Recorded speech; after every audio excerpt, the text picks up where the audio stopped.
नमस्कार। आज हम रॉबर्ट ग्रीन की जो काफ़ी मशहूर किताब है द 48 लॉज ऑफ पावर उसके हिंदी विश्लेषण पर एक नज़र डालेंगे। हमारे पास जो जानकारी है वो इस किताब के कुछ बहुत ही दिलचस्प और शायद थोड़े विवादास्पद नियम सामने रखती है। सत्ता, रणनीति और इंसानी व्यवहार से जुड़े हुए नियम। हाँ बिल्कुल, ये किताब दुनिया को देखने का एक बहुत ही कह सकते हैं प्रैक्टिकल नजरिया देती है और कुछ लोगों के लिए शायद थोड़ा चौंकाने वाला भी। इसका मकसद है दिखाना, मतलब इतिहास के उदाहरणों से, कि जो शक्तिशाली लोग रहे हैं वो कैसे सोचते थे, कैसे काम करते थे, अक्सर नैतिकता की परवाह किए बिना। अच्छा, तो चलिए पहला नियम देखते हैं जो सामग्री में है। कभी अपने मालिक से ज्यादा काबिल मत दिखो। हम्म, ये सुनने में थोड़ा अजीब नहीं लगता, क्योंकि हम तो हमेशा कोशिश करते हैं कि अपना बेस्ट दें। हाँ हाँ, लगता तो है, लेकिन इसके पीछे ना एक गहरी साइकोलॉजी है। किताब का तर्क ये है कि जब आप अपने बॉस से, अपने सीनियर से ज्यादा चमकने लगते हैं तो आप अनजाने में उन्हें थोड़ा इनसिक्योर महसूस करा सकते हैं। और ये सिर्फ ईगो की बात नहीं है, ये कंट्रोल खोने का डर भी हो सकता है। तो अपनी काबिलियत दिखाइए, जरूर दिखाइए, मगर ऐसे कि आपके जो सीनियर्स हैं वो हमेशा खुद को महत्वपूर्ण समझें, कंट्रोल में महसूस करें। अच्छा, तो एक तरह का संतुलन बनाना हुआ। और इसी से जुड़ा है कि दूसरों की नजर में आपकी इमेज कैसी है। अगला नियम कहता है, अपनी मंशा कभी जाहिर मत करो। इसका क्या मतलब हुआ? अपने इरादे क्यों छुपा कर रखें? देखो, इसके पीछे का फंडा ये है कि जब लोगों को अंदाजा नहीं होता ना कि आप अगला कदम क्या उठाने वाले हैं, तो उनमें एक तरह की अनिश्चितता रहती है, एक बेचैनी सी। हाँ। और यही अनिश्चितता असल में आपकी ताकत बन सकती है। अगर आपके इरादे बिल्कुल खुले हैं तो लोग आपके खिलाफ आसानी से प्लानिंग कर सकते हैं, डिफेंस बना सकते हैं। तो गोपनीयता एक ढाल भी है और एक हथियार भी। ये दिलचस्प है कि कैसे अनिश्चितता को पावर में बदला जा सकता है। अब एक नियम है जो बिल्कुल उल्टा लगता है। हर कीमत पर ध्यान आकर्षित करो। मतलब एक तरफ इरादे छुपाओ, दूसरी तरफ ध्यान खींचो। ये कैसे? हाँ, ये विरोधाभासी लग सकता है, बिल्कुल। लेकिन ध्यान खींचने का मतलब ये नहीं कि अपने इरादे जाहिर कर दो।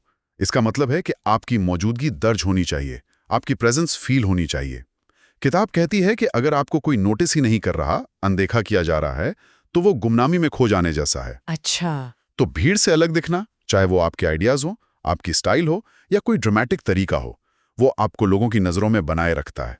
बिना दिखे आप शक्तिशाली कैसे बनेंगे? है ना, समझ गए। यानी दिखने और ना दिखने के बीच का एक खेल है ये। लेकिन कुछ नियम तो काफी कठोर लगते हैं, जैसे कि अपने दुश्मन को पूरी तरह खत्म कर दो। ये तो बहुत ही निर्मम लगता है सुनने में। निर्मम जरूर है, पर यहाँ फोकस रणनीति पर है। असल में ये प्रैक्टिकल एडवाइस है, अगर सत्ता के नजरिए से देखें। किताब के अनुसार अधूरा छोड़ा गया दुश्मन या कोई अधूरी सुलझाई गई समस्या वो राख में दबी चिंगारी की तरह होती है, हम्म। जो बाद में फिर से भड़क सकती है और शायद पहले से ज्यादा नुकसान पहुंचा सकती है। चाहे वो बिजनेस का कॉम्पिटिटर हो या कोई पर्सनल दुश्मन, ये नियम बस अधूरे समाधानों के खतरे से आगाह करता है। दुश्मन को समझने की बात हुई, तो लोगों को समझने से जुड़ा एक और नियम है, लोगों की कमजोरियां समझो। ये कैसे काम करता है? रॉबर्ट ग्रीन का मानना है कि हर इंसान के अंदर कोई ना कोई असुरक्षा होती है, कोई डर, कोई लालच, जिसे हम कह सकते हैं दुखती रग। हाँ। अगर आप इसे पहचान लेते हैं तो आप उस इंसान को प्रभावित करने या शायद नियंत्रित करने की बेहतर स्थिति में आ जाते हैं। ये जानकारी आपको बातचीत में, नेगोशिएशन में या किसी को अपनी तरफ करने में एक बढ़त दे सकती है। हाँ, लेकिन इसका इस्तेमाल नैतिक सवाल तो खड़े करता है। बिल्कुल करता है, इसमें कोई शक नहीं। सही कहा। चलिए आज के लिए आखिरी नियम देखते हैं जो काफी व्यापक लगता है। खुद को ढालना सीखो, मतलब आकारहीन बनो पानी की तरह। बिल्कुल, यह है अनुकूलन क्षमता, मतलब अडेप्टेबिलिटी का नियम। दुनिया बदल रही है, हालात लगातार बदलते हैं ना। जो लोग अपनी सोच में, अपने तरीकों में बहुत कठोर होते हैं, रिजिड होते हैं, वे अक्सर टूट जाते हैं। लेकिन जो पानी की तरह होते हैं, जिनका कोई फिक्स्ड आकार नहीं होता, जो हर बर्तन के हिसाब से ढल जाते हैं, वे हर सिचुएशन में टिके रहते हैं और मजबूत बने रहते हैं। तो लचीलापन, फ्लेक्सिबिलिटी ही असली ताकत है। तो इन सब नियमों को देखकर क्या समझ आता है? ये किताब साफ कहती है, जैसा आपने शुरू में कहा, कि ये नैतिकता का पाठ नहीं पढ़ा रही है, बल्कि ये दुनिया की असलियत दिखा रही है, खासकर जहां सत्ता और प्रभाव का खेल चलता है। हाँ बिल्कुल, ये एक यथार्थवादी आईना है एक तरह से। इन नियमों को जानना ये आपको दुनिया की डायनामिक्स समझने में मदद कर सकता है, खासकर इंसानी व्यवहार, चाहे आप इन्हें कभी इस्तेमाल करें या ना करें। जानना अपने आप में एक समझ देता है।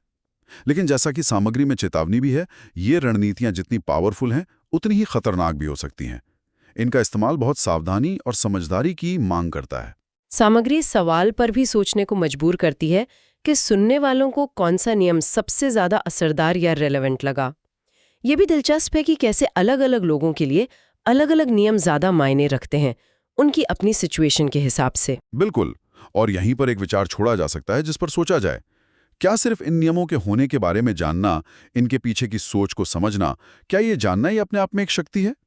ये ज्ञान, भले ही आप इसे कभी लागू ना करें, क्या ये आपकी दुनिया को देखने और उसमें बर्ताव करने के तरीके को बदल देता है? सोचने वाली बात है। अगर आपको वीडियो अच्छा लगा हो तो वीडियो को लाइक करें और चैनल सब्सक्राइब करें ताकि और भी ऐसे ही वीडियो आप तक पहुंचते रहे। धन्यवाद।